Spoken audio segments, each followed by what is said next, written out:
Hi, welcome back. I'm here again to continue this series of videos I'm doing on gains without pains, talking about how to reduce injuries and use good technique when doing exercises in the gym.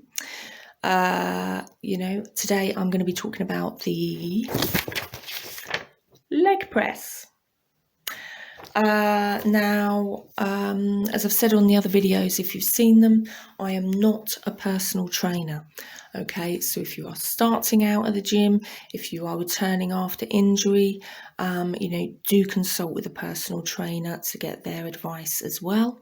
My knowledge here is, and my sort of recommendation here is based purely on my knowledge as a sports therapist, on the anatomy and physiology and the way that the muscles work within these exercises, and from what I see, through my sports clients in practice. My job as a sports therapist, it's not just about giving a good massage or treating injuries, it's also about educating clients in what they can do to reduce the risk of injury, whether it's correct technique or postural changes, so that they can perform exercises safely and get fitter and stronger, without sort of an increased risk of injury. As with the other videos, I will be looking, as I say today, at the leg press, looking at common mistakes that people make when doing this exercise, and really sort of good technique and what that involves. So benefits of the leg press. It aims to work the glutes and the thighs. So we're looking at the quads and the hamstrings. So common mistakes. One of the common mistakes is that people will press the weight through their toes. And all this does is really places the knee under increased stress, and therefore increases the risk of injury. If you press the weight through your heels, this means that you'll actually be hitting those quad muscles at the front of your thigh effectively, and you'll also be protecting, the knees from injury. The second mistake is people will load the leg press up with, increased weight, but then they'll do partial reps. Now, while this may stimulate the quads, for increased size and strength, it's training through a full range of motion that will maximize the amount of stimulation and growth you can actually achieve. And training through a full range of motion also, will really increase the overall effectiveness, of the exercise.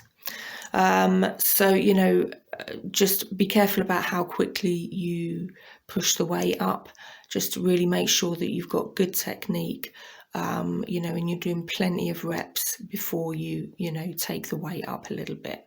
And as always, increase weight gradually. Another mistake is that people will start with the knees too deep. And what that does is it basically just strains the lower back. The goal should be to lower the weight down as far as you comfortably can, without allowing that tension to leave those quad muscles at the front of your thigh. Once you reach the point where, if you were to go further, once you reach the point where to do that would mean taking the tension off those quad muscles, and you'd therefore be shifting the tension into your lower back, stop the movement there and press the weight back up. Okay, and by doing this, means that you will be taking the strain off your back. And actually, for most people, this would usually mean approximately, keeping that knee joint at a 90-degree angle. But obviously everyone, is sort of slightly different. Now, we talked a little bit about full range of motion, making the exercise effective. While using a full range of motion is important for optimal muscle building results, if you use too large a range of motion, this again will shift the stress onto the lower back rather than engaging those quad muscles at the front of the thigh. And this again will reduce the effectiveness of the lift, in terms of sort of building up size and strength of the quads, and it will increase the risk of injury again. Some people find that their knees tend to buckle inwards on the leg press, and usually if this is the case, it's due to weak hip abductors, often coupled with either tight or overactive hip adductors.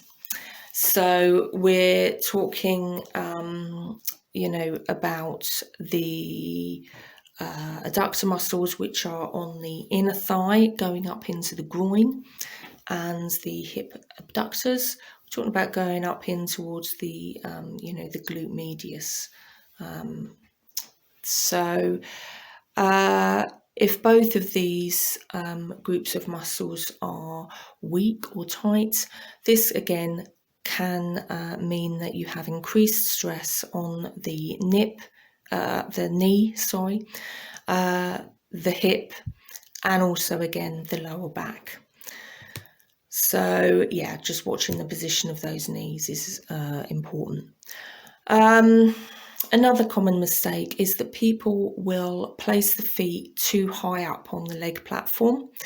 And what this does is it transfers the tension from those quad muscles into your glutes.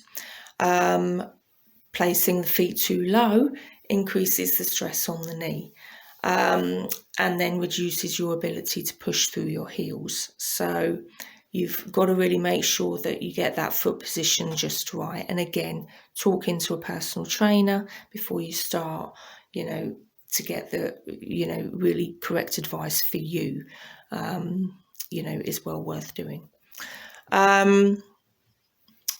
Another mistake that people make is that they don't push the lower back into that seat pad throughout the exercise.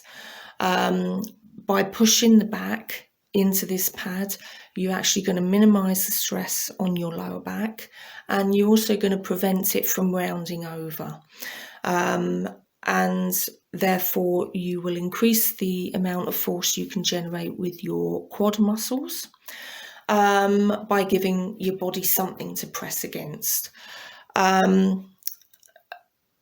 Placing your hands on your knees will also really reduce your ability to do this effectively. And so instead you should be grasping the handles on the machine at all times in order to keep that lower back firmly in place, and ensure that you're engaging those quads properly. Another mistake that people make is locking the knees during a leg press, but by doing this you reduce the tension on the quad muscles and increase the stress on the knee joint. So just stop the movement short of locking those knees on each rep, just again to maintain, make sure that you're engaging the right muscles and reduce the chance of injury. So, good technique for the leg press. The legs should not be over 90 degrees to start. Straighten the legs by pushing through the heels, not the toes. Don't lock the knees at the top of the movement. Maintain a relaxed position with the head against the support and keeping that natural curve in the back, and sort of pushing against that seat pad. And if you do these things, hopefully you will reduce your chance of injury.